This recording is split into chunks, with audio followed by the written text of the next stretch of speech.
Amakuimba mdani. Request of Zaya. Kariba live. Zaya. Ngende.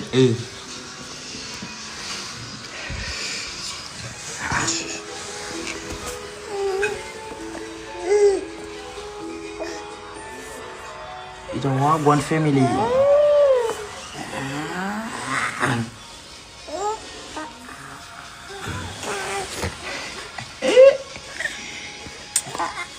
Kwa tracksuit mkati meromba manje.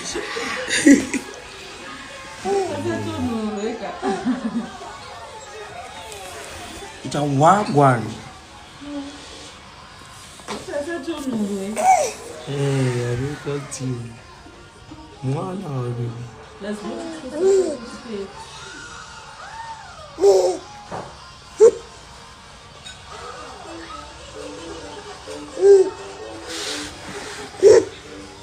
No Francisco. Apa kasisina yaleni. Hai. Ama tripa yada hotewa mante msikana kanaka zviri sei? Ndeipuri sei? Wow, asi ndo chechi yako inoi? Ndo chechi kwedu. Wow, chimbotoro 360 mbonoti payada pane mabhebhe akanaka sei? Okay. Wow, amana ndo mabhebhe ari kuchechi kwa magaya uko. Saka unofila sei uri daughter wa magaya? Ndo feel proud. Yeah, ndo feel very proud. Chimbodzo ma teachings ava unofarira. One of my teachings avo. Okay, so father vakatidzidzisa kuti we start by starting. Pride is the strongest force to anyone's downfall. Yeah, mozo ya inbox ndokudzai babini nation zvozvo. Wow, nasi I birthday ra junior saka uri kufila sei?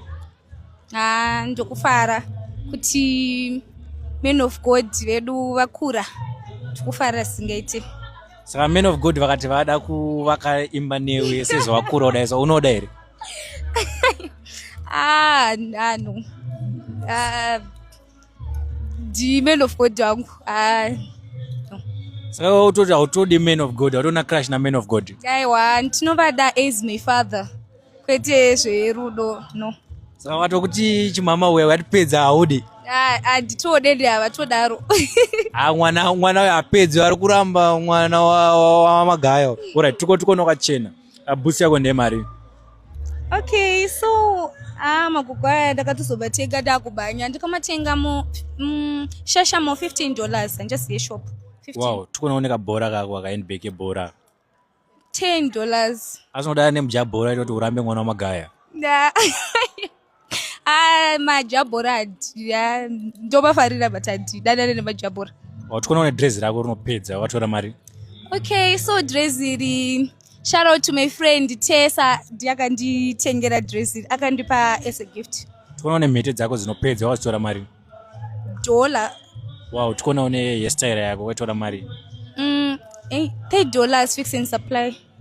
Wow, shout out to msikana ramba junior wota magaya prophet mbana ramba prophet mbana waramba tsanangudzo mbana kana musambopuwa pressure musawe kuzhoko rikaendi kudzeini nyaya pressure yekuda kuti kwanza I want to be the perfect woman and these men expect us to be the perfect woman rikaendi kudzeini akumuna munhu wambofoka cha pressure and perfect for your men vana before this relationship prior to this relationship aina 5 vasikana 17 pano negosi uyaigona chikapu uyu achigona helicopter iyo yaive frozen chicken uyaibva papelmet achijamba asvika achiti cha iro rimwe raive zagamkaka chimwe chaive chislender my bender. So all these sexual fantasies and all these sexual appetites that he had were being fulfilled by 5 women. Now achuza inini munhu 1 ndopinda mumba and he expects me to live up the ghost of 5 different relationships all in one. It's okay not to be perfect. It's okay to be a very good mom and suck in bed. You are not perfect, so pressurizing yourself. Do not in pale pandogona. Pale pandogona and bata wakadeso. One day so pale pandogona. But stop trying to give us this pressure. Yakuda kutwanzi. Jamaiti go kushoko. Muchi chivirisiwa, muchi spinwa, muchi fonyowa, muchi di, muchi dzoga. Mofunga tindos kwanza. Aiwa. You must stop. Maybe your sexual appetite was being filled by 5 people. It's okay not to be perfect asikana. Vari kubva kuzhoko kune circus variety rainbow yenyinidzi. Oh. Shanda ndezvaunogona. Aish.